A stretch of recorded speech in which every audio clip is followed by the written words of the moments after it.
On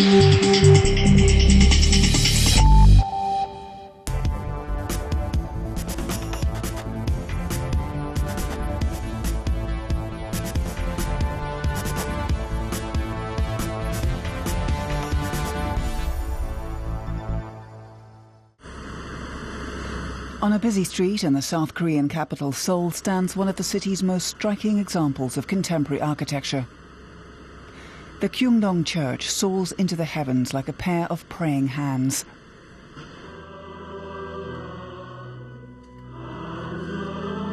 This impressive structure belongs to Prok, the Presbyterian Church in the Republic of Korea. It's a huge parish with almost 1,000 worshippers at each of its 2 Sunday services. The pastor, Park Jong-hwa, studied theology in Germany, and he's also active politically. That's unusual in South Korea. Confucianism and Buddhism have been the main influences on this society for over 2,000 years, and Christians are a minority here.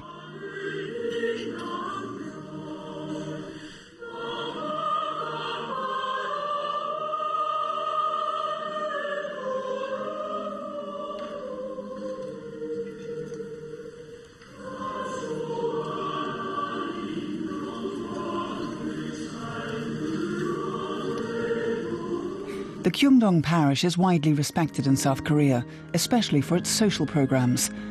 It has been the Reverend Park Jong-hwa's calling for more than 10 years. He has also acted as advisor to the former South Korean president and Nobel Peace Laureate Kim Dae-jung. This congregation was erected in 1945, just after the liberation from Japanese colonial rule. Then the leading group of these grounding people, they were fleed from North Korea. So they are deputies, yeah, really. So they tried to build a worship service house here in this place. Then this congregation has, enumerated from all regions of Korea. But this is the beginning of the Korean congregation. Lunch is served after the Sunday service. The meal is free, sponsored by rich members of the parish. Some of the guests are refugees from the north who made arduous journeys to reach the south, for instance, via China or Vietnam.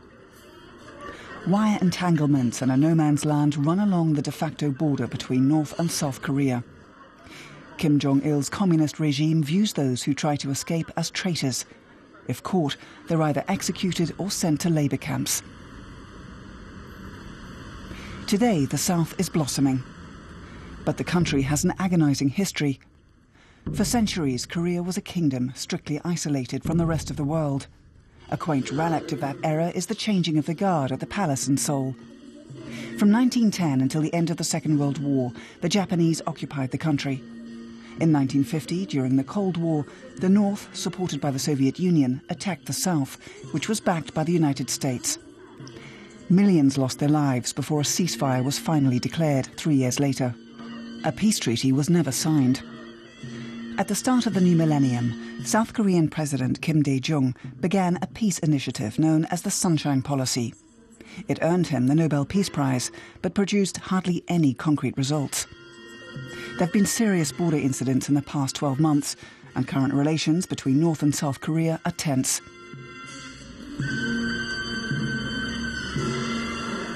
There's also been an increase in the number of refugees from the north. On 2 Sundays a month, the Presbyterian Parish Centre is transformed into a clinic for several hours.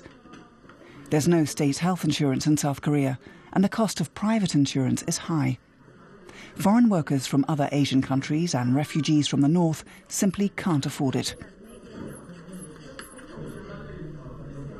So the Reverend Park Jong-hwa asked doctors in his parish to set up this clinic, where patients are treated free of charge. It's an impressive service, covering everything from eye disease to injured limbs. Some 300 patients are treated here in an afternoon.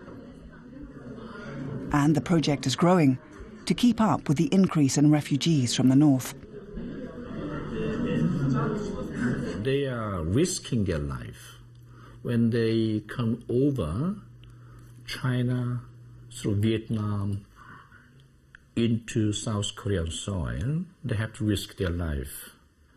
So there are so many people every year, increasing in number, that at the moment we have about 15,000 refugees in recent years. The parish also assists the refugees politically. This office is a contact point for those who want to smuggle information to the north. Its location and most of the people working here have to remain anonymous. They fear the long arm of the North Korean Secret Service.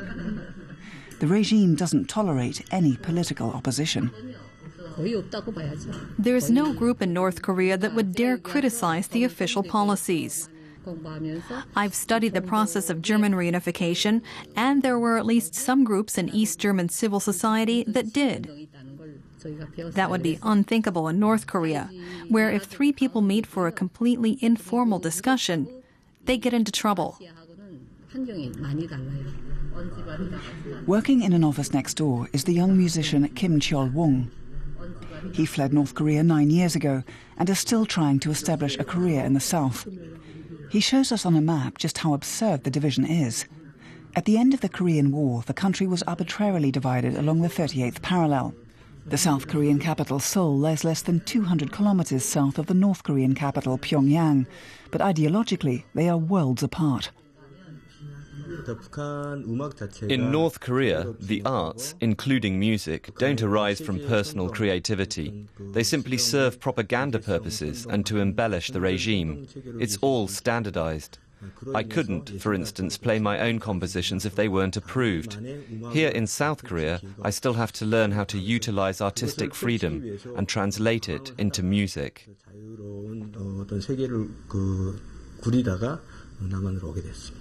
Their integration into the South Korean society is very, very difficult. We understand that they have lived in North Korea in a quite different social, ideological, and political system. South Korea is quite different from North Korean system. We are free democracy. So the question is, they have great difficulty in integrating themselves into the South Korean social life. So what do you try to help them instead? We help them in caring for their own integration program in the South Korean society. There will be some job training. Number 2, some financial subsidies. Number 3, the shopping and cultural life and family life and every possible means of life. We have to help them. There are even language lessons on offer. A retired academic, Professor Hong, comes to the parish centre once a week to teach the refugees. Korean for Koreans.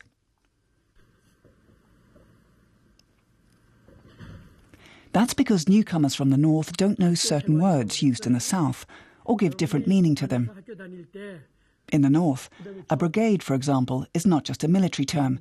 It can also refer to a group of construction workers or farm labourers. South Koreans, on the other hand, don't know what a combine is. They use the word firm or company. The refugees often feel inadequate because of these language differences. Kim Cheol-wong, however, was lucky and adapted quickly.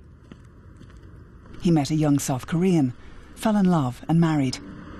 The couple live with his mother-in-law in a small house in a typical walled-in courtyard. Kim's wife is employed by a bank. When he gets home, she's still at work. With the 2 or 3 concerts he gives each year, he's not able to contribute much to their expenses. But to him, this little house means a lot. He can make music here without disturbing any neighbours.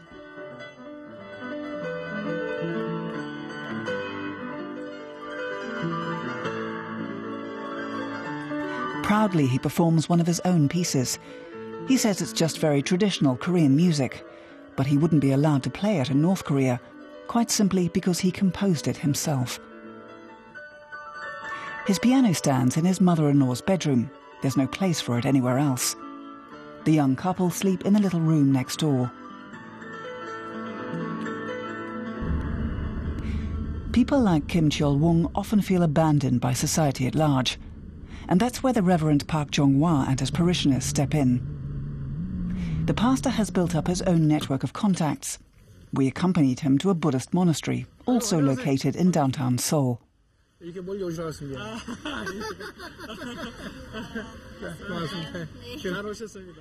monastery's spiritual director is a good friend of the Presbyterian pastor. They visit each other at Christmas and on the Buddha's birthday. And together, the Christians and Buddhists organize aid shipments to North Korea, food and medicine. They have partner communities in the north, but they both know that churches and monasteries there are barely tolerated by the regime and are kept under strict surveillance. So they prefer to work together to find secret routes for their aid. That has brought them closer together.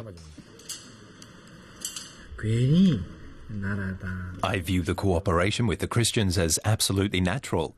We have responsibilities in society that we can only fulfill together. We have to provide an example of peace and reconciliation. My own brother, for instance, is Catholic. They are open-minded from its start. But Christians, they say, we believe only in one God, Jesus Christ, no other one. So this is probably a reason why the Christians are so close-minded. But at the moment, the interreligious style of cooperation is very important for the peace of social life. So in this sense, people say, okay, it is acceptable that we Christians have a dialogue or the dialogical life with other religions, but taking initiative is not easy job. At a meeting of the parish youth group one Saturday afternoon, we learn that there are a number of refugees among the youths. They don't want to be identified, again for fear of the North Korean Secret Service. All these young people were born long after Korea was divided, so the war must seem to them like ancient history. How do they view the current tension? We are two countries that are right next to each other. The Korean War has not officially ended. It's still going on. It is just in a course of rest. However, it is very ironic that young Korean generations have more issues to take care of that they are busy with, rather than thinking about reunification, about the vision of reunification. So I would say that it is not a very, persistent issue among young generations. That's probably similar to German society in the 1980s, who seriously thought about German reunification back then. We decided to ask older generation Koreans for their views on the subject. In the Gyeongdong parish, we met up with Professor Cho Young-chan.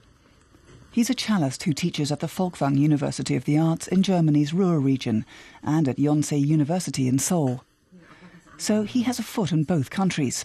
He took us to meet his parents, who live in a high-rise district of Seoul. Professor Cho sees his parents only 4 or 5 times a year. His father is confined to bed since suffering a stroke. His mother comes from North Korea. Her own family history is tragic. My father is a singer, baritone. My father was a singer, a baritone, and he especially loved Schubert's Lieder. I also have 2 sisters who are musicians. One is a pianist, the other plays the violin, so we make up a trio. And that's us there. That's my elder sister, and that's the second sister, the violinist, and that's me. How old were you there?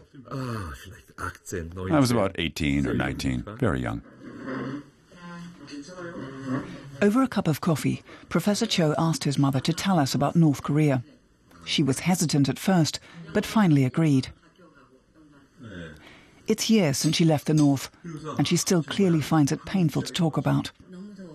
She hasn't had any word of her sister or brother for 60 years.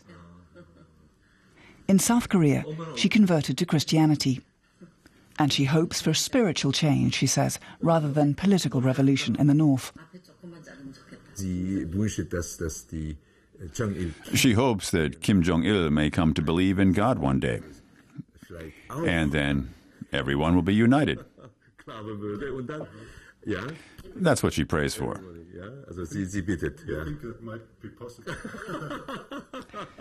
She's 84 and no longer believes that she'll see Korea reunited in her lifetime. Her son, however, views North Korea's closed system as vulnerable. We live in the internet age when it's no longer possible to live in total isolation. 10 or 15 years ago it might have been, but I don't think it will be for much longer. Do you think the system will collapse?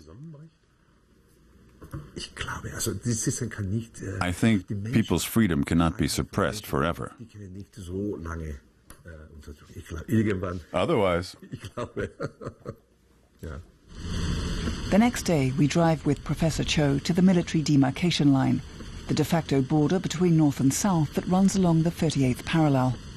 The border area is generally closed to civilians from South Korea. It's only because we had a permit to film that he could accompany us as a member of our crew.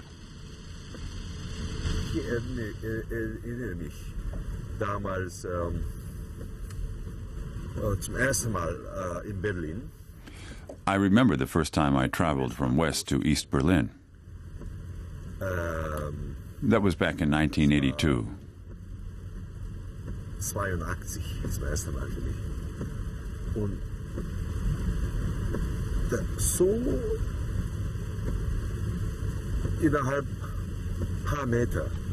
Within just a matter of a few meters, the atmosphere had changed completely. It was like a different world. I'm reminded of that when I think of how it looks here on the other side. But I've never been there myself. On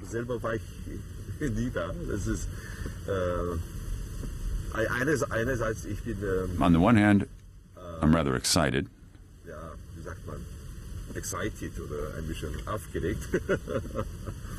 And on the other hand, it's a strange feeling.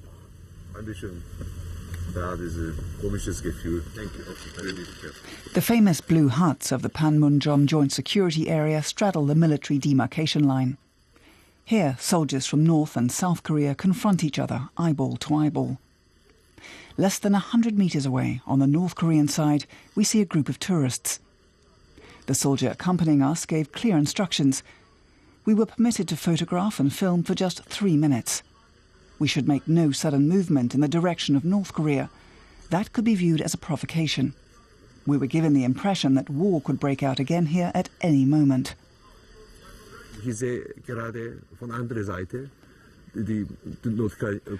I'm looking at the North Korean soldiers and the tourists on the other side. And they're looking at us. Those on the other side, they're also human beings. It's very sad. The North Korean soldiers keep a close eye on visitors from the south in this hut.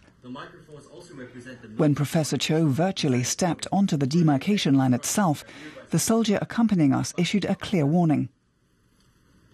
So those of you on my left are now standing in communist North Korea, while those of you on my right are still relatively safe in the Republic.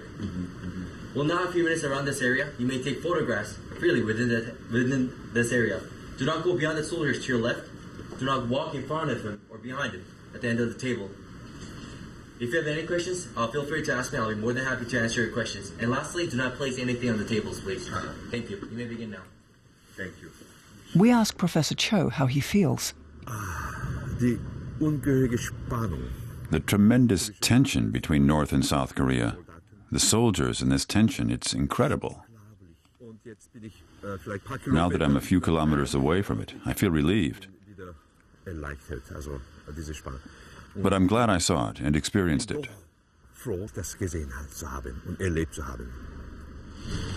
After the hostile border incidents last year, South Korea may be justified in fearing its northern neighbour.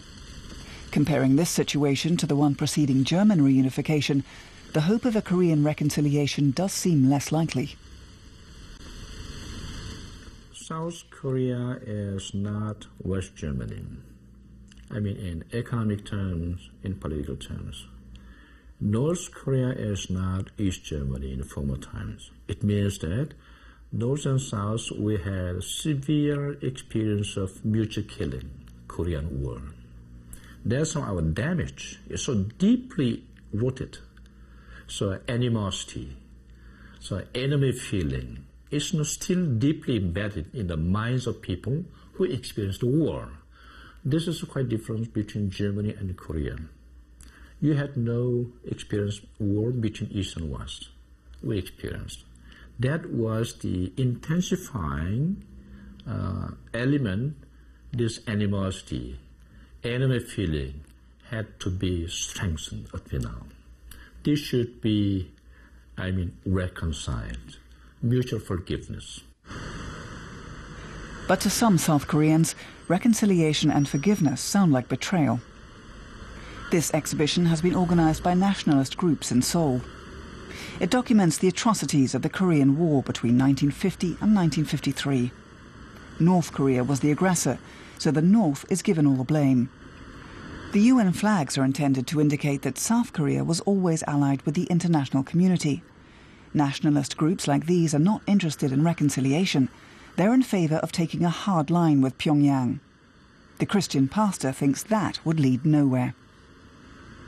Church should speak first to the power in the South, in the North. It means a prophetic voice. It means we are thinking of North-South Korean issues or tensions primarily in the light of the people, not of the governments. The South Korean government has long relied on strong-arm tactics. We managed to get permission to film a few minutes of military drill. The platoon commander was a woman. That was presumably to show us it's not just the tough guys, but the whole population that's ready to defy the North Koreans.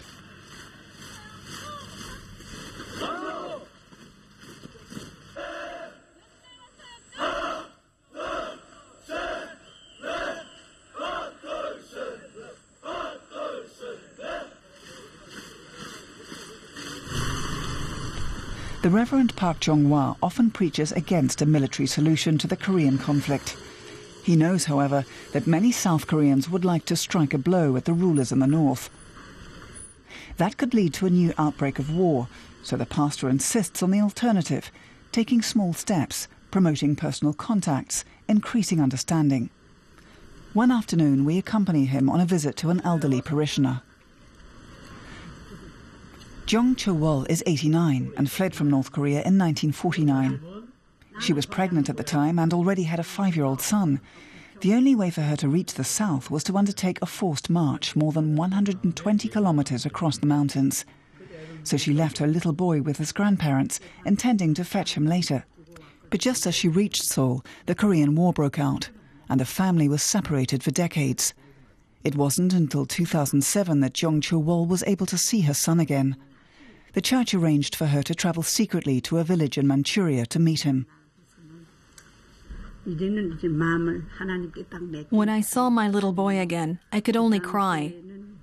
We didn't say anything, we just wept. I wish I could see him just once more before I die.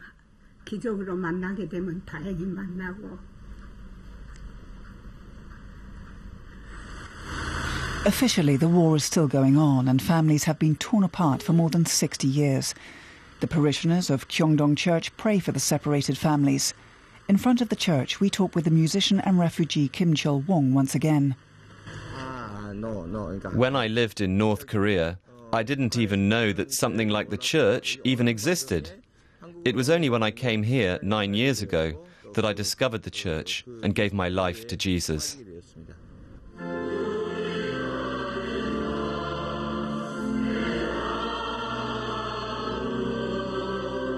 Some people might not expect Presbyterians, with their Calvinist theology of predestination, to be so actively committed to social and political projects.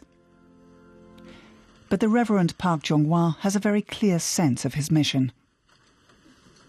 Through our personal contact, economic cooperation, and personal exchanges, when they are, where they are in practice, seeable, visible, then I would say half of the unification is already realized in reality. So, political and national reunion is one thing, and our cooperative, our reconciliatory life between South and North Korea is another. Every Sunday, the parishioners of Gyeongdong pray that Korea will be reunited. They refuse to be discouraged by the saber-rattling of the past year, the mysterious sinking of a South Korean warship in March, the shelling of a South Korean island last November in which several people lost their lives. The government in Seoul did not respond militarily to those provocations. Nevertheless, it has stepped up pressure on Pyongyang and suspended aid shipments of rice and vegetables to the north. Still, the Presbyterians of Seoul remain hopeful. They point out that almost no one in Germany believed in reunification during the 1980s. Instead, Germans were preoccupied with the Cold War and the Iron Curtain. Then, suddenly, the political climate changed. Why, they ask, shouldn't a similar miracle happen in Korea?